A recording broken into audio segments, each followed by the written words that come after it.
নিচে তাকান না, এখন সামনে দিকে তাকান, ক্যামেরায় তাকান। এই সুজন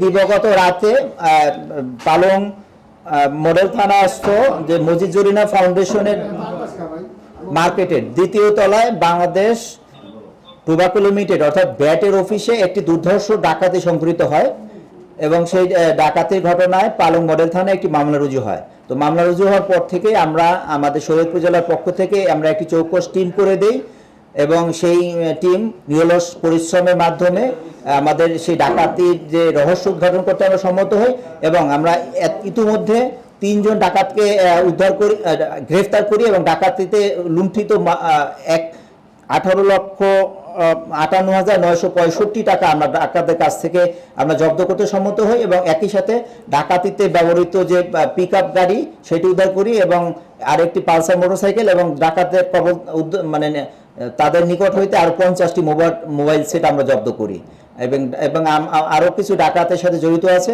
আমরা সেই বাকি ডাকাতদের গ্রেপ্তারের আমাদের অভিযান অব্যাহত আছে এবং আমরা অচিরেই গ্রেপ্তার করতে সম্মত হব।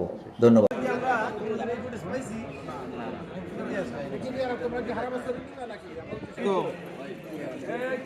কি যন্ত্র ভাই আকাশ ভাই